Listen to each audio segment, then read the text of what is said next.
The stars are right, and that means it's time for another episode of The Whisper in Darkness. I'm your host, the Manfromleng. Thank you very much for joining me today. On this episode, we are continuing with our review of the player cards in the Dunwich Legacy Investigator Expansion for the benefit of new players. This is part 2 of our Mystic review. We're going to take a look at Delve Too Deep, Hypnotic Gaze, Moonlight Ritual, and Defiance. There are spoilers throughout if you care about that sort of thing. If you enjoy what you hear, remember to like, comment, and subscribe. Just a quick reminder of how we rate cards here on The Whisper in Darkness. The best of the best get an Elder Sign, while the worst of the worst get an Auto Fail, and the cards in between get a +1, 0, or Elder Thing respectively. Cards that you build around or are good in one particular deck get a Bless token, while cards we believe are destined for the list of taboos or are simply bad for the game get a Curse token. Before we get started, I'd like to thank the patrons of this channel for their tremendous support.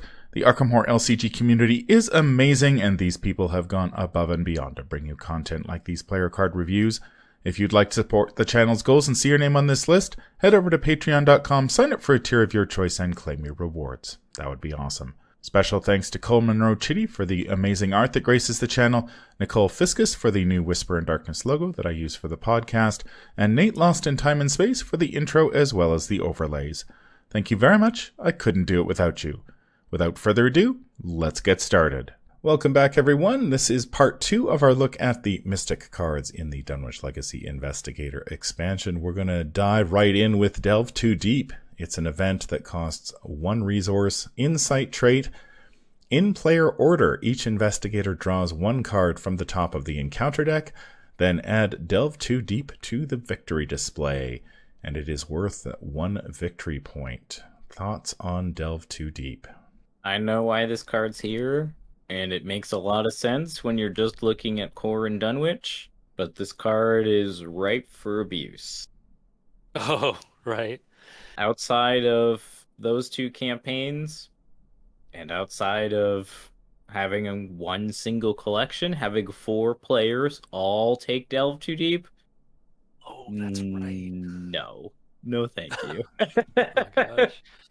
And then there's also the cheese where you have everyone but 1 player resign, and then that 1 player draws an encounter card, and then they get to add the Delve Too Deep, and then everybody gets the experience. I get what this card was trying to do, and it's cool. You know, I think it's interesting that, you know, this idea that mystics can sort of gain knowledge that they weren't supposed to gain, but the opportunity cost is just way too low for this card. It's so easy to just get free victory points for this card, and it just snowballs out of control. Yeah, because that is a problem. So that's why I personally never play this card, because, okay, so if you look at it, in the context of the game you're in, it does nothing. It doesn't even have any icons. So what it is, it's pure luxury. If you're already doing really well, and you already can afford to like have a blank card effectively, and spend an action that you don't need to do to solve the scenario, and spend a resource that you don't need to progress the scenario, then it gives you, it kind of helps you curve out of control later. It's like taking a victory lap around the scenario. You know, you've already solved it, and then it means you're already doing really well, and you don't even need the XP to keep going. But this just lets you, you know, curb stomp the next scenario a bit harder. And yeah, I like what they were trying to do, like having cards that do something outside of the context of the current scenario. I think is a good idea. And they experimented with this concept, like with Adaptable, for example. I think Adaptable is a much better like card for spending some resources, in Adaptable's case XP, to get a benefit that doesn't matter within the context of a single scenario. So they had some experimental ideas. I think this one does not work out. We have not been very kind to cards like this that let you break the XP curve in campaigns. If those of you who have seen our recent reviews of cards like Down the Rabbit Hole and in the Thick of It from the Edge of the Earth will be familiar with our criticisms there. There are other cards, Arcane Studies being one that was released during the Forgotten Age, that does not something similar to this, but allows mystics to break the XP curve. I can certainly understand why this one was created. I mean, Dunwich is a notoriously stingy with XP, and so giving players a way to earn a little bit extra is nice. I don't think this is the way to do it. If that was the issue, just raise the amount of XP in the that's available in the campaign rather than create a card like this. I'm not too sure whether this card was created to help Mystics specifically, like whether this was supposed to be in the Mystic color pie, because they have since given Rogue like a very similar card in Let God Sort Them Out, but also things like Charon's Obol and stuff like that. So gaining extra XP isn't really a Mystic thing. I do like this one slightly more than the others because it does actually have a cost to it. First, you got to put this card in your deck that is essentially like has no icons. It's really not a good card to put in your deck. It doesn't advance your board state. It doesn't really do anything. It forces you to pay a resource and take an action to play this card. And then you have to draw an encounter card. So there is a potential to setback there. Now, I think the biggest issue with this is, of course, when you're playing this in multiples, if everybody shows up up at the table with 2 copies of Delve Too Deep in their deck, you're going to be just raking in the experience points, which again, like you said, Mattastrophic, rewards you for doing well already. Yeah. And of course, there is the everybody resigns but the one player who's playing Delve Too Deep, the 1 or 2 players who are playing Delve. And then you're able to simply, one player draws 1 encounter card and everybody gets an experience point for it. This did end up on the list of taboos. It has they added the proviso that there is a group limit of 2 copies of Delve Too Deep in the victory display per game. So if you're playing with the list of taboos, you can do this twice and that's it.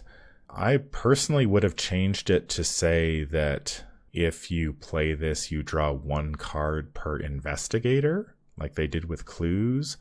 So even if you did pull that resign trick, yeah, the person who's left behind would have to still draw 4 encounter cards. I feel like if you're going to get the XP, that would be a reasonable thing, and that would sort of encourage everybody to be like, to play the card as it is intended, that everybody gets an encounter card and be done with it. The other thing that really annoys me about this card, in hindsight, I don't know if I felt this way back in the day, but this is risky to play in solo, and the solo players are the ones who could actually use the XP bump, because it's hard in solo to get as much XP as it is in multiplayer. And so having a card like this would have been great for solo players, but this is just as bad for a solo player to play. I think it's actually even worse than as for a solo player to play, because you can't cheese it. You have to draw the encounter card, and you stick this card in your deck, it basically does nothing until you find the time to take the action and spend the resource to play it. And then you could get, if you draw an enemy that you're not ready for, or just get a bad encounter draw, suddenly your game has been tipped on edge. And this card doesn't feel like it solves the solo XP deficit to me. Admittedly, I think what's going on here is we're looking at this thing with the benefit of hindsight. I have a feeling that when this game was first being conceived, this seemed like a cool idea, and so it made it in. Time has told, whether that it was like a good idea, but at the time when it was printed, it was just like an idea. That's what I'm guessing happened here. So how would we rate this one? It is cool. I mean, it's cool that like the players have a way to prevent campaign snowballing, but as written, this card is very easy to abuse, and that is just kind of what happens with a card like this. It's just you play it and then you go, oh, I'm gonna push it further and further and further. I mean, even to the point where the designers recognize the power level of this card with the taboo list, and they have a group limit twice per deck or whatever. So you can only have 2 copies per group. So yeah, I don't know. I'm gonna give it a curse token. I think it's just not good design. I think the way that they handled it with like God sort them out is a much better approach, where it gives the player that played it extra experience rather than giving victory points that apply to everybody. Yeah, I think the larger question to be asked here. So this was very true in the early sets, like Core and Dunwich in particular, that the designers went down the road of awarding XP for doing extra things, whether it is getting extra clues from high shroud locations, dealing with extra tough enemies. That is what they decided early on to give you, to give you XP for. So they decided to tie XP to extra achievements. So I think that's why this thing came to be, because like, oh, the extra achievement, everyone takes an additional encounter card. That's worth an XP is what happened here. Now, one thing to note is that campaign design has kind of moved away from that. It's moved away from XP to being earned for doing extra things and more towards XP for just completing the scenario. You get like a base level and that's about it. There's not a lot of opportunities in modern campaigns to get additional above and beyond XP. There's like that larger shift in design philosophy means that this card does not fit with that design philosophy. So I'm also going to give this a curse because it's just bad for the game to like, I mean, the designers thought it wasn't the right way to go. Over time, that is, the designers realized it wasn't the right way to go, tying XP to doing additional things. So, and this kind of fits with that thing that got scrapped. So, curse token. I am going to give this one a curse token as well, because as much as I think the idea is cool, I think it needed a little bit more time in the oven to really sort of sort out the implications of giving away XP to everybody. Like, I could understand if it was like, okay, mystics need a little extra XP because they have all these cards they need to upgrade, like Rite of Seeking and Shriveling and stuff like that. If that was the reason, sure, I could understand it. Just give it to the mystic. And they did do this with let God sort them out and rogues, where rogues get a little, only the player who plays it gets the XP. But just sort of handing XP to everybody for no reason other than taking an encounter card, which you can easily cheese, I think is the wrong approach. And I really wish that this card had been the helper for the solo player. I wish they had recognized that if you're playing solo, it's going to be tougher to get those extra victory points, especially at this stage of the game, like you say, Mattastrophic, where XP was often tied to really powerful enemies or really high shroud locations. Killing those powerful enemies as a solo player takes a lot of resources to do, or investigating those high shroud locations, and you often either don't have the time or the resources to necessarily do that, so you're sort of skimping by a lot of the time. And it would have been nice to have something that said like, okay, solo players, here's a little bit of a leg up to help you with the amount of XP you earn over the campaign. Instead, we end up with a card that just helps multiplayer tables that are already doing well get better. Exactly. So it's kind of win more in that respect. It's like if you're doing well to start with and you can afford to play 4 copies of this or 6 copies or 8 copies, I mean, you really don't need that XP, because if you're able to take, all those extra encounter cards, you're doing pretty well as it is already. Yeah. That is kind of like in my opinion, the biggest strike against this whole philosophy, all this design direction that they had taken in the core but abandoned, is tying XP to victory laps. It's just, it's not a good way to go. The next card we're going to talk about is Hypnotic Gaze. It's a 3-cost event that has a combat and agility skill icon, spell trait, fast. Play when an enemy attacks an investigator at your location.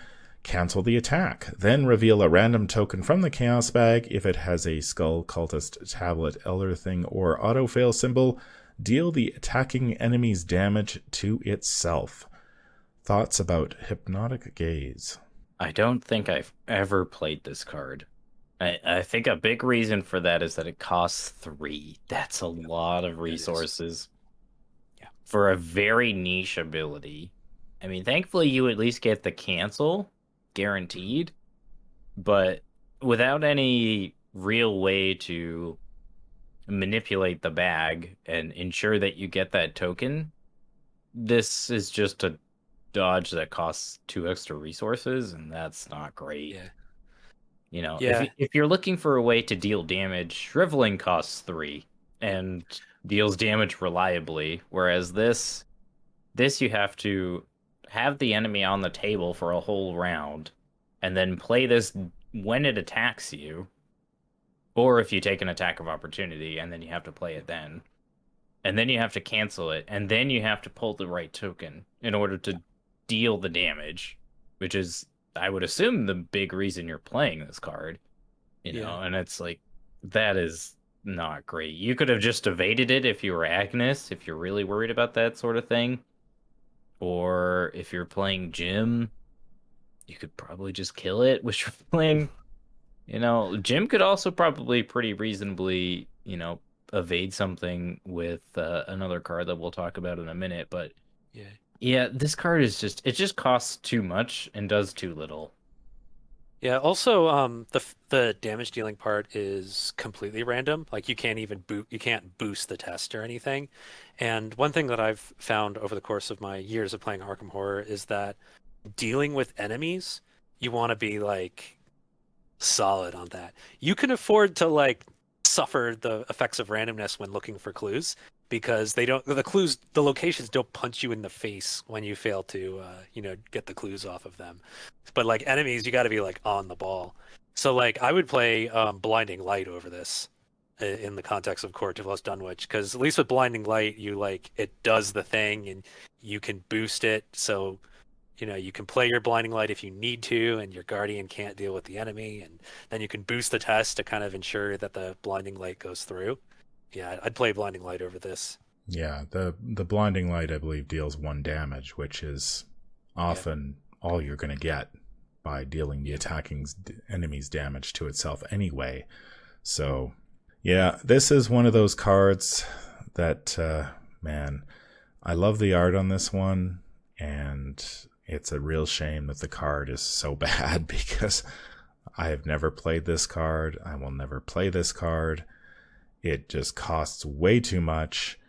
And even when you do get your, a card like Uncage the Soul in the Path to Carcosa Investigator Expansion, you can't even play it with this to reduce its cost because playing Uncage the Soul will get you an attack of opportunity. Oh, yeah. Thus, basically meaning that this is meaningless. The cancel phrase on this does come into play later down the road when you get Diana Stanley in the Circle Undone, and then it doesn't even work with her because she could play this or she could just play Dodge from the Guardian card pool. So this card is like, it just doesn't have a home in any deck.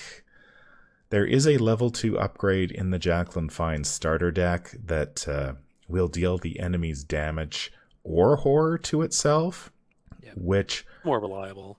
Is more reliable, and I think it may... I'd sort of dismissed Hypnotic Gaze level 2, but I think it might actually have might be worthwhile against some of the big ancient ones in this game that dish out tons and tons of horror. You can use this card against elite or non-elite enemies. So if you're playing the level 2 version, you could hit for 4 damage with this if you do manage to pull the right token. But that's something you really need a bigger card pool for. Again, if you're looking for Chaos Bag manipulation, it is sorely lacking in Dunwich and Revised Core. So the odds of you being able to reliably pull any of the special tokens with this is just not worth your time. Ratings? I'm going to give this an auto fail just purely for the sake I've never played it and I've never felt a reason why. Or rather, I've never felt a reason that's made me go, yeah, I need this card in my deck for X reason. I feel like Shriveling usually covers most enemy management that I need, or just evading.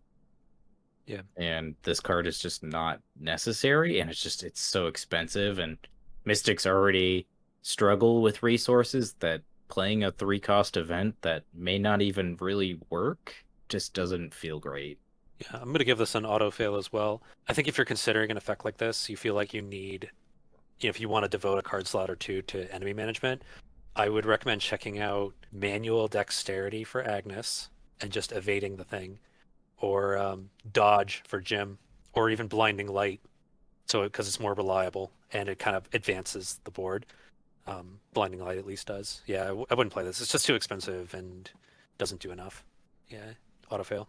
Yeah, this one gets an autofill from me too. It's just not a good card, and unlike a lot of cards that are sort of not very good now, I don't think this one actually gets any better.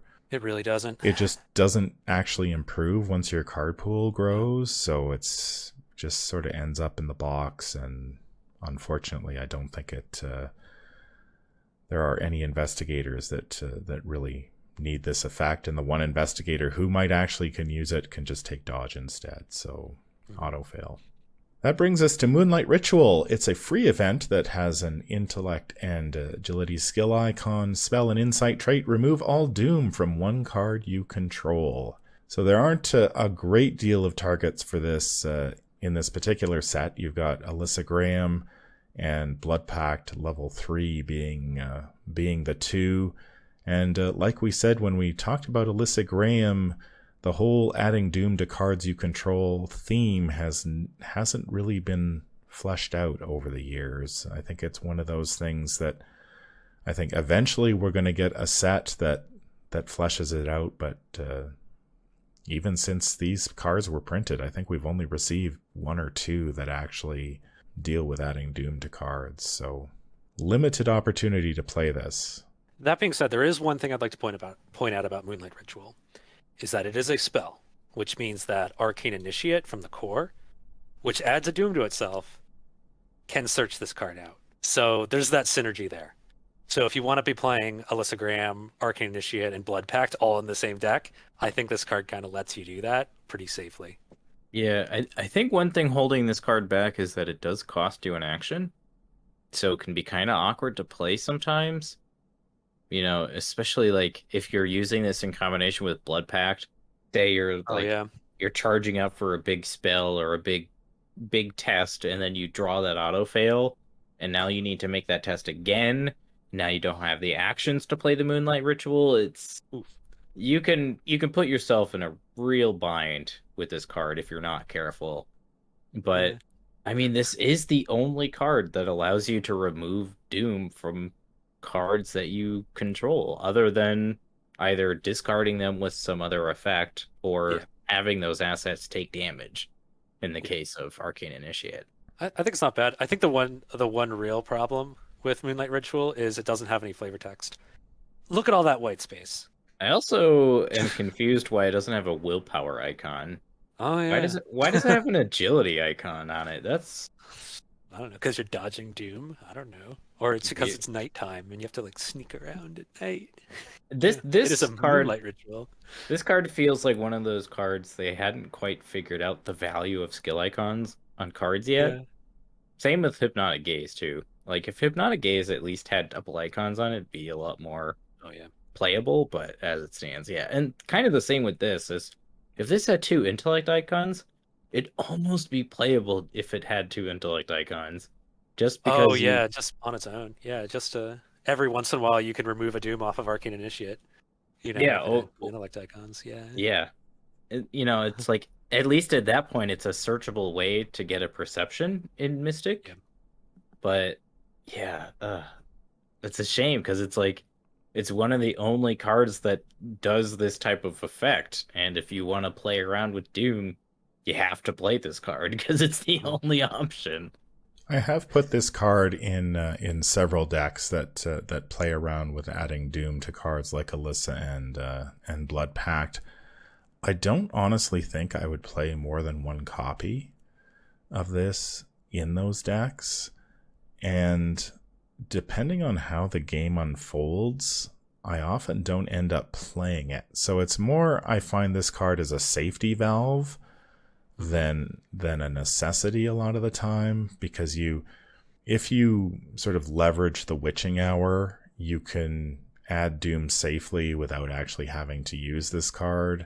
it's nice to, I mean, I don't think I would play Alyssa or Blood Pact without having at least a copy of this card just in case I need to add more Doom than I was expecting. But I know I think I was playing an Agnes deck recently with Blood Pact, and I had a copy of this in my deck, and it just never came up. So I'm glad this card exists. That it existed and you had it in your deck, though, right?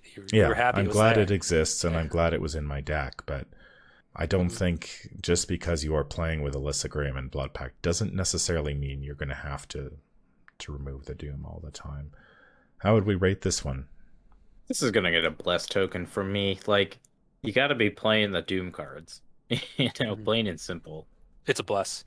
One thing that, as we were discussing the options here, that came to me is that Jim can. I think I'm envisioning a Jim deck with maybe Alyssa Graham, definitely Arcane Initiate, Blood Pact. So you can use that to use Blood Pact to add Doom to add to his willpower and his combat tests. You have this, but I think Jim can also really make good use of quick thinking in that deck to deal with the problem of not having enough actions to play Moonlight Ritual. Because if you're Jim and you need to like get a lot of things done on one turn, he can go nuts with Blood Pacts, throw in a quick thinking to buy himself a fourth action, and use that quick thinking action to play Moonlight Ritual. Then I think you've got a nice stew going. But that's definitely a bless for this card. Yeah, I'm going to give this a bless too. It's pretty clear that unless you're playing the Doom cards, this one doesn't really belong in your deck. And I would go so far as to say, like, if you have just started playing this game, you've got the Revised Core and Dunwich, and you're playing Arcane Initiate, I don't think that is a good enough reason to put this in your deck. I think you can live without it. This is really for if you add Alyssa and Blood Pact to the mix, then it's worthwhile, because usually what happens with Arcane Initiate is you play it, you either end up killing her off before the Doom matters, or you just suck up that missed turn. The Doom goes away when the agenda advances, and then you don't have to worry about it for the rest of the game. So I wouldn't put this in my deck if I was just playing Arcane Initiate, but I would consider at least one copy if you're playing cards that add Doom. And who knows, maybe we will get a set at some point down the road that fleshes out the whole playing around with Doom on player cards, because I think that could be a really fun and exciting idea for Mystics to explore. But unfortunately, we just haven't quite gotten there yet. So the last card we're going to look at in this video is Defiance. It is a skill with one wild skill icon, the innate trait. Before revealing chaos tokens for this test, choose one of the following symbols: Skull, Cultist, Tablet, or Elder Thing. Ignore the effects of the chosen symbol during this test, including its modifier. Thoughts on Defiance? I don't know. It's not terrible. Depending on, one, the difficulty you're playing on, and two, the investigator that you're playing. I think if you're playing Agnes, this is okay, because you have 5 willpower, and then you boost that up to a 6, and then you just call the -3 or the -4 token, and then that's pretty good. But in Jim, I don't know, because I feel like with Jim, you're negating the skulls anyway, so like you're already kind of doing a quarter of what this card is doing anyway. Mm-hmm. So I don't know how useful it is in Jim, and other investigators I don't think ever even consider this card. But I think in Agnes it's okay. Maybe even in Daisy as well, because you could boost your intellect with it, and then kind of do the same thing and negate like one particular token. It's okay. Yeah, I think okay is a good way to say it. Earlier in the previous video, Mr. Lang, you were talking about bag mathematics and like kind of a basic idea of how that works. So often enough, Defiance, I think if you squint really hard, to use that phrase, what it really does is it says it gives you +1 to a test, but it also negates the one really nasty like Elder Thing that is in the bag. You call Elder Thing and you say, okay, well, I'm getting a +1, So thus I'm succeeding on, -2s or better. And then I'm also succeeding on that really nasty token, which can sometimes equate to like another +1. Often enough, it's like plus a half, virtually. So I would see this like your third and fourth copy of Unexpected Courage. I wouldn't play this over Unexpected Courage like ever, but I could see it as like you have some space left over and you have two guts and you have two Unexpected Courage and then maybe one or two Defiance just to kind of like be card number 29 and 30. Honestly, I don't think this card does enough work at this stage of the game. I think I would rather play a lot of the neutral skills over this. Even though this gives me a wild skill icon, I think I'd rather have the other icons, two of those rather than one wild. I just find that I think with this card, it's really intended to be like, if one of these symbols is going to hose you, this is your opportunity to get rid of it for this one particular test. And now I'm not going to spoil anything, but there are some pretty nasty tokens. Usually Elder Things. Usually Elder Things that are really bad news. And if you draw them, they could potentially change the game for you. So being able for one test to say, okay, I'm going to call Elder Thing and I'm going to be safe from that. I mean, that's a nice effect. But again, we don't really have a lot of Chaos Bag manipulation at this stage. So, I mean, there's one Elder Thing in the bag. So you're basically hedging against a 5 or 10% or whatever it works out to be in the end. And it just doesn't feel like it's enough. Now, the level 2 upgrade that was released in Heart of the Elders ignores all the special symbols. Now, that to me, I'd be willing to pay 2 XP for if I was really concerned about the tokens that I was going to be pulling. Especially if you have a way to like recycle it and play it a couple times per game. So several tests are basically ignoring all the special tokens. That seems like the power level I'm looking for, but just ignoring one token for one test, honestly, I just don't find most of the time the special tokens just aren't impactful enough to really warrant that. There are times when, yeah, definitely, they will completely tip a game against you, but in my experience, that's just few and far between. How would we rate this one? I'm going to give it a 0. I think it's fine. Personally, I've used this card and specifically like 5 willpower or 5 one stat investigators, and when you boost yourself up to a 6 with it and then you're hedging against that one extra token, I think it's okay. It's not going to be the greatest card in your deck, but if you're looking for a card that's going to be okay in some early scenarios and then a pretty easy upgrade out of, it's serviceable. I actually agree spot on with you, Nate, about what it does and what it's good for. I think that, though, is like an Elder Thing in my rating scale. Like that, what you were talking about. Where it gives you a +1, but it also kind of negates the one nasty token sometimes.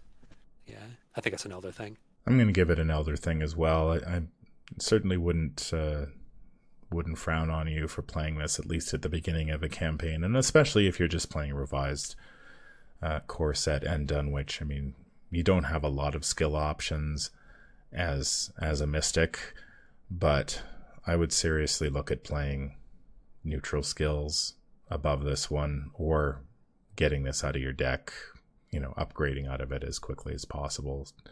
I just feel like it never does enough for you.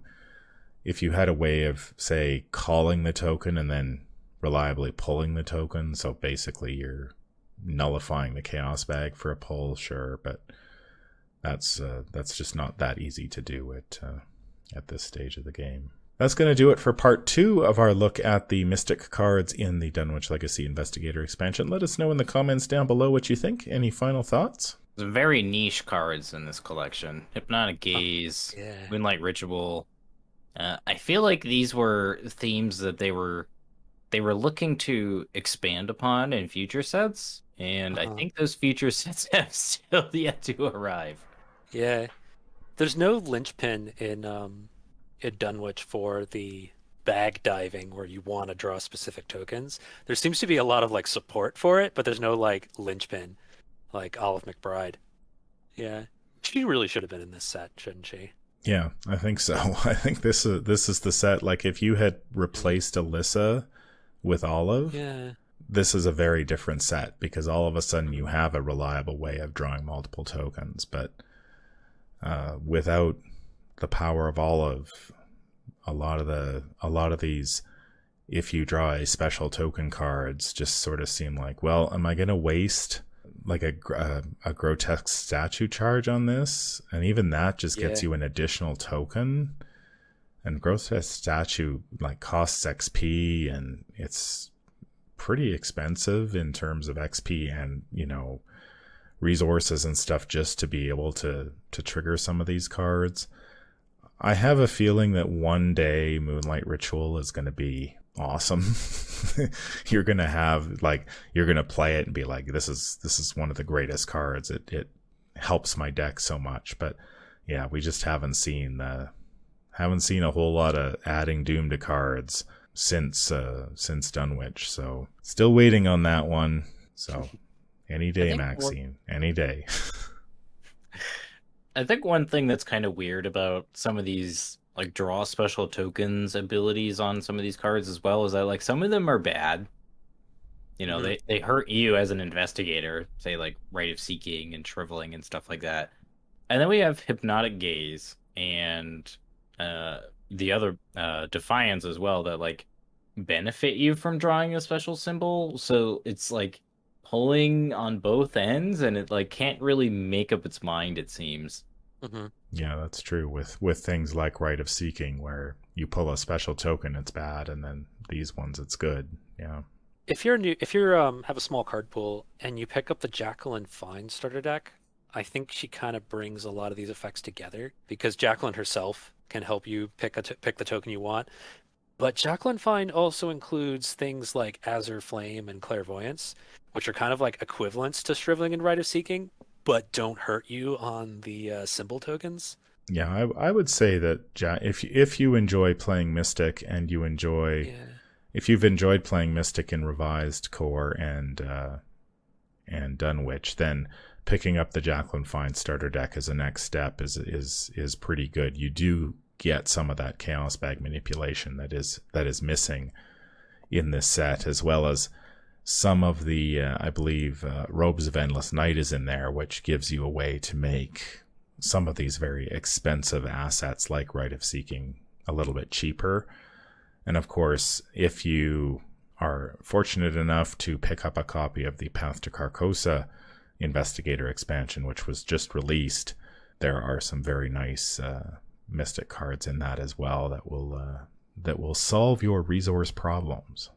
That's going to do it for this episode. If you enjoyed what you hear, remember to like, comment, and subscribe. If you need to contact me, I can be reached at manfromleng@gmail.com. I'm also on Twitter at manfromleng. Until the stars are right, keep your shotgun close and your elder sign closer. Take care out there, and happy investigating.